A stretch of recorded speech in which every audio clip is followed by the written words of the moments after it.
I'm going to take your job one day. Yes, that was me before I'd even started my freshman year of college at Northwestern University. I was on campus doing a pre-matriculation program, undergraduate success in the sciences program, working on lead poisoning when I guess a couple of my classmates and myself, we met some of the upperclassmen at school. And then one of the persons I met happened to be the president of the Premed Society. I believe they were going into their senior year, and me being a pre-med student, knowing that I was going to college and I wanted to be a physician, I told the president of Pre-Med Society that I'm going to take your job one day. Never would I have thought how things would turn out, where I would obviously join a pre-med society freshman year and then be very engaged. And then sophomore year comes after freshman year. Let's get that correct.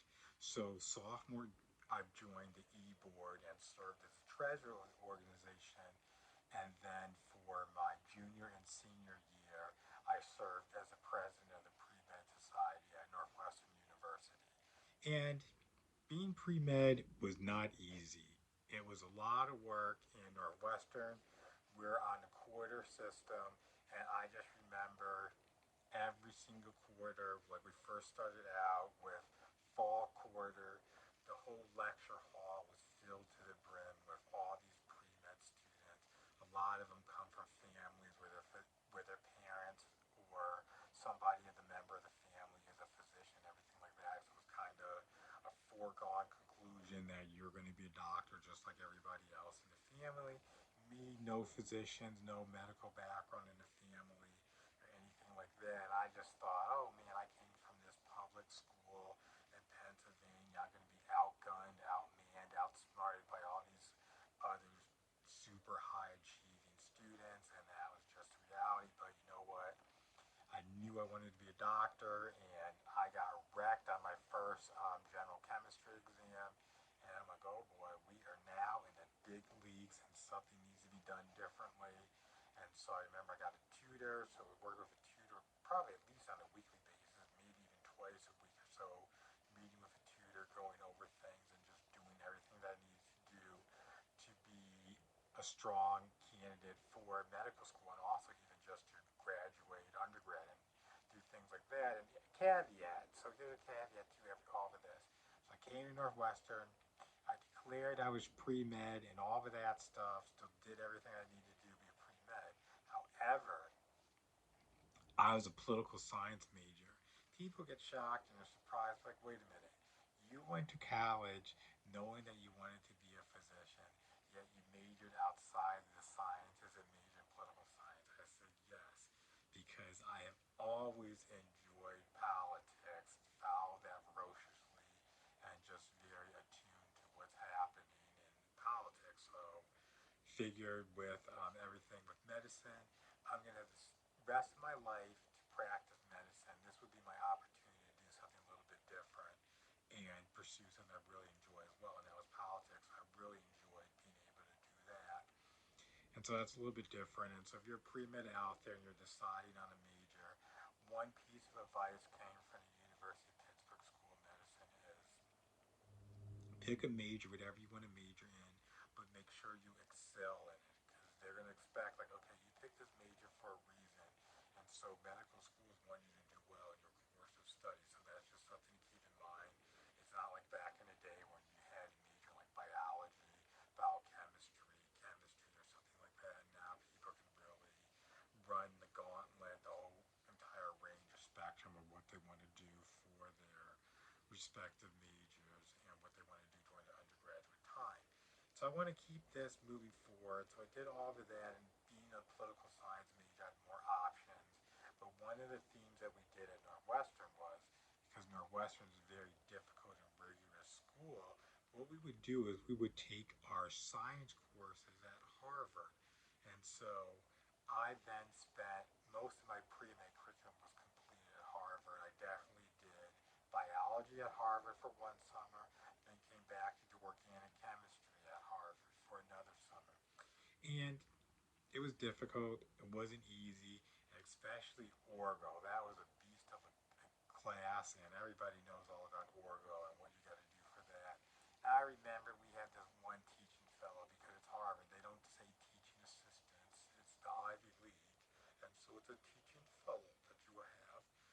And he told me I went to him for help because I wasn't doing as well as I wanted to do in the class.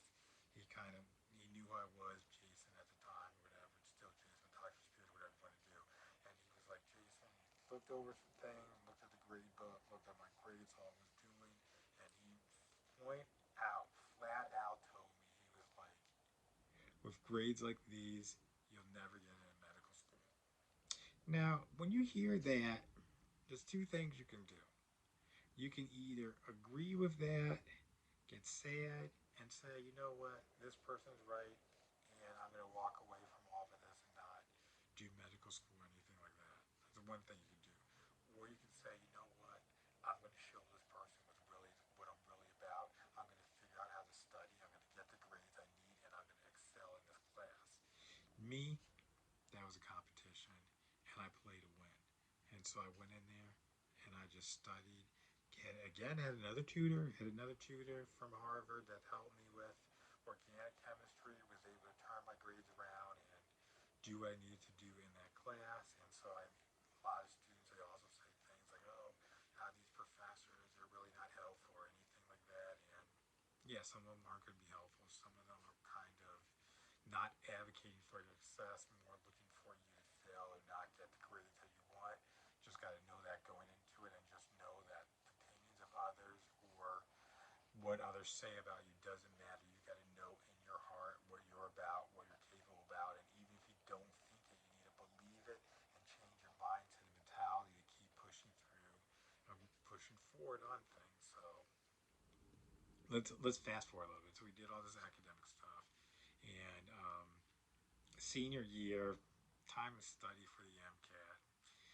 And I guess I don't know what is it now. That you got everybody needs to have full disclosure of things. So being a president of the Premed Society and doing all this stuff, I got one of those free Kaplan courses. This was like the live one in person instruction. Remember, this is early 2000s, so it's been a while. We're not doing. I don't even think the Zoom existed back then or whatever. So did that. So I was studying for MCAT, and I remember one of the things that really got to me was I thought the science would be my weak area that would give me a lot of trouble and difficulty, and it actually was cars. It wasn't called cars back then because I took the MCAT before 2015 when it changed. So this was even like what 2007 when I took the MCAT. So a lot has changed since then. But the point I want to make is cars is very difficult for me. I'm thinking, I'm a political science major. That should have been the walk in the park section of the exam. I shouldn't have had to worry about it. But that gave me so much stress, so much issues, and all of that stuff. I'm like, I can't believe this. And so I remember I was talking to my brother. I have a twin brother now, and he's a lawyer. And so at this point, he had already taken his LSAT, the test that you need to get into law school. I think he graduated early, all this other stuff. So he might have been 2 years ahead of me. So he was already in law school at this point. I still haven't even finished graduating from undergrad, but that's what it is. And so I told him like, oh yeah, I'm really struggling with cars and all of that. And he's like, man, that can't be that bad. He goes, let me see some of those passages you're working on, or whatever. Gave him some of those passages. He took one look at it, read it, boom, boom, boom. Oh, this is what it says. The author put that in there. This is what they want you to think. This is the type of inference you need to make. And here's the answer for that one. And this is the answer for this one. And see, they're going to try to trip you up with this and put that in there. But this is really what you need to do. And I was blown away by that. And I guess this is why George is the lawyer, my twin, why he's the lawyer, because that's his realm of expertise and what he knows. So I'm like, okay, this is great. And so that totally changed my abilities to do cars, never to worry about that again. So that's great. So if you guys know, I have my MCAT course, and there's a car section on that, and people have changed their ability to do well in cars within 10 minutes, basically 10 minutes. So that's all you need for cars. All this other stuff that people tell you, not relevant, not needed. So my MCAT cars course will make a difference for you. So I was able to do well in the MCAT. I think I even scored so well that I got a recruiting letter from Harvard. So I'm like, oh, this is great. I would definitely go back to Harvard. Did a lot of time over on their campus. So why not see if we can get in there for medical school? And I'm not even sure if they send out those type of letters anymore based on academic performance to kind of recruit you to certain medical schools. But that was the case for me. I wish I still had that letter because that would have been nice to have or whatever. But that's beside the point. So I went on thinking, okay, Jason Spears, former president of the Premed Society,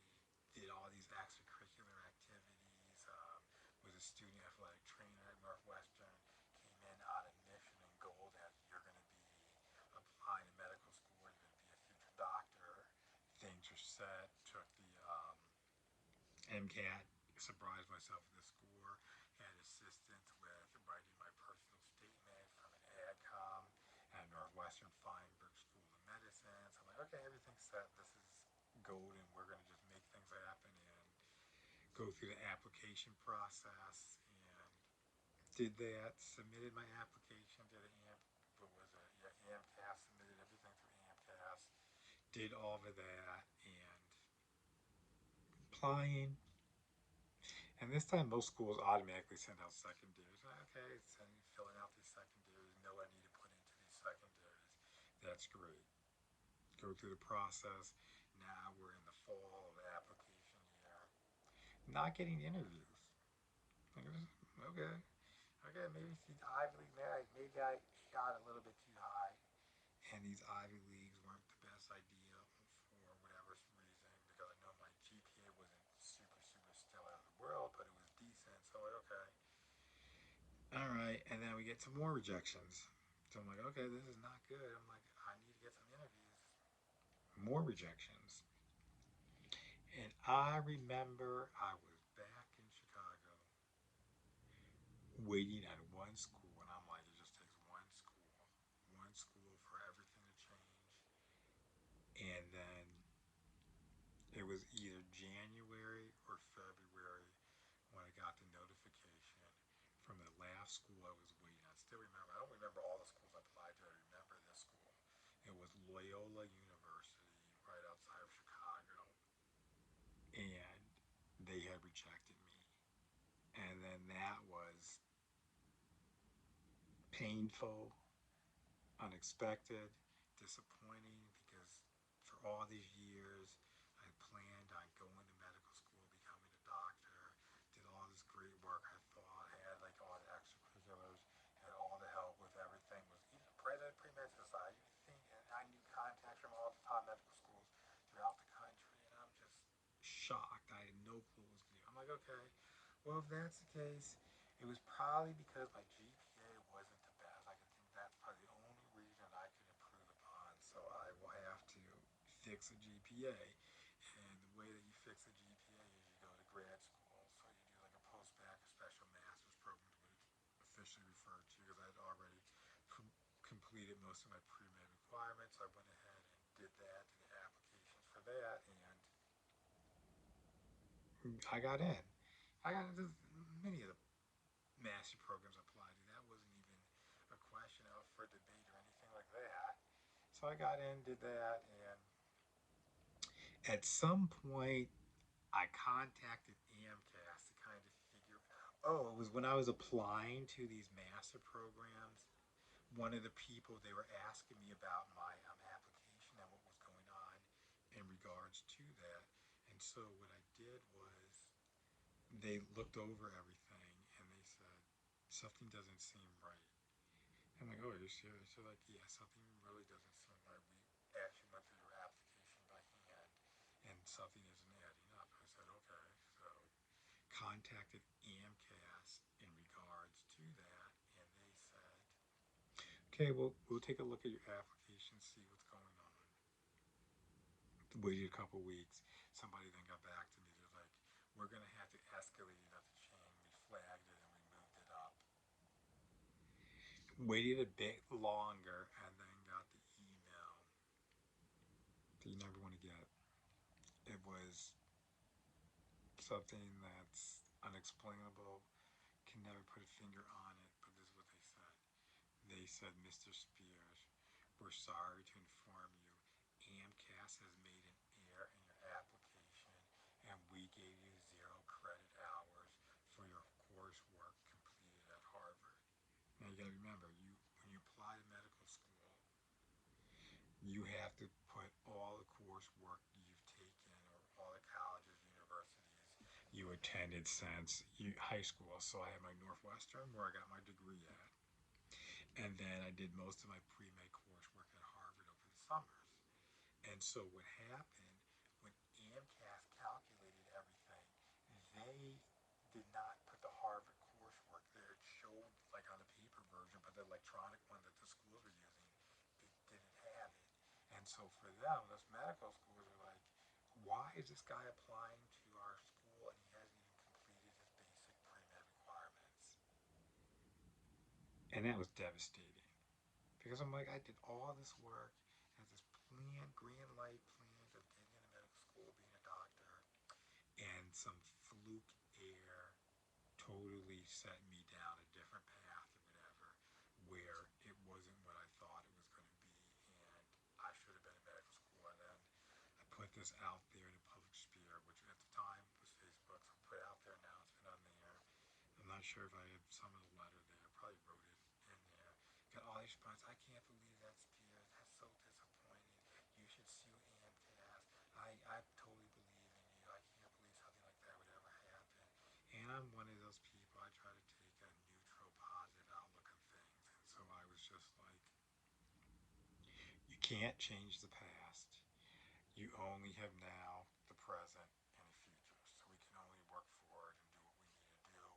And so then I still went and completed my grad school program because what else was I going to do? I was already admitted, enrolled in doing the coursework. I wasn't going to just drop out because I got the email or letter or anything like that. So went on, got my master's degree from Boston University School of Medicine. Ironically, yes, I'm back in Boston again. It's all Harvard, so the pre-med coursework, and now grad school in Boston, all of that. So that's like almost my second home for a lot of things when it comes to academics and everything like that. And so people are like, how did I get involved in doing all this pre-med stuff, Dr. Premed? So being a president of the Pre-Med Society, I'm going to just step back a little bit so you guys can get caught up in what's going on. So I made contacts with all these adcoms throughout the country or whatever, and kind of really knew what it took to get into medical school because we had something called our annual medical school day. We would invite the medical schools to campus. It was kind of like a college fair, except for medical schools, and being a president, I was in charge of that. So this was like a year-long planning event, and so when you plan that, when you do it 2 years in a row, and even as a sophomore, as a treasurer of the organization, you start to get really familiar with people, first name basis, all of that. They know you, you know them, and everything like that. And so that kind of, I start to learn the ins and outs of what it means to get into medical school. And then some classmates and other people would ask me, hey, Jason, this is my situation, this is my background. What do you think I should do? Or what are your thoughts on this in regards to applying to medical school and getting into medical school? And I'm glad. I mean, I enjoyed this stuff. I'm glad to take some time, sit down, go over things with people, answer their questions, give me insight. Like, oh, this ad coming to this school said this, another one over there said that. So I think this is really what you need to do to really set yourself on the path that you need to be on. And so did that, and then good feedback. Obviously, my friends, classmates, they got into medical school, physicians now, and all of that. And so I thought, oh, I'm an efficient guy, kind of have a little bit of business acumen, business savvy, however you want to call it, whatever, not too much of it, but just enough. And I said, you know what? You know what would be more efficient, what would be better use of my time? Instead of explaining the same things over and over again in one-on-one situations, why not build a website where I put out all this knowledge and expertise that I have and insights? That way it'll be accessible. What was it? 24/7, 365 days out of the year. So anytime, anywhere, somebody can just log on to DoctorPremed.com, look up things that they have questions about, like the MCAT, extracurriculars, shadowing,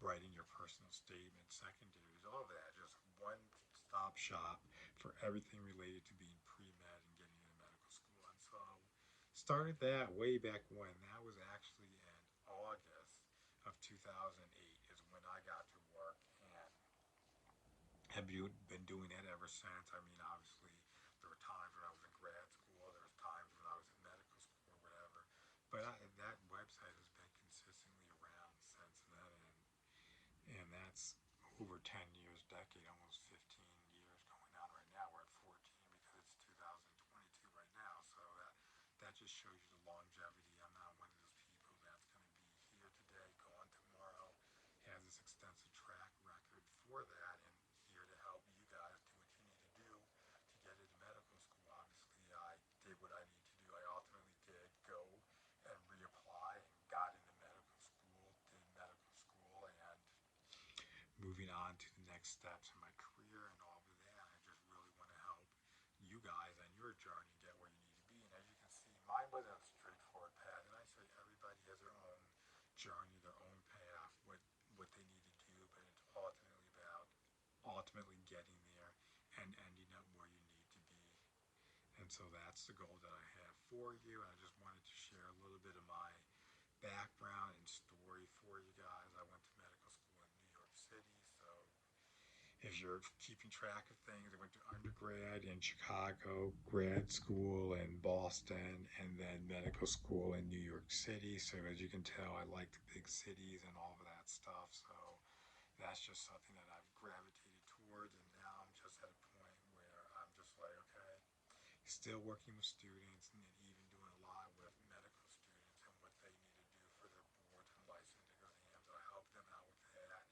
And because I've been doing this so long, the pre-med students I've worked with, I've seen them go through medical school and them starting residency and move along in their careers. And I want the same for you. And as one pre-med student said, they're like, thank you so much for the help that you've helped me on with my personal statement.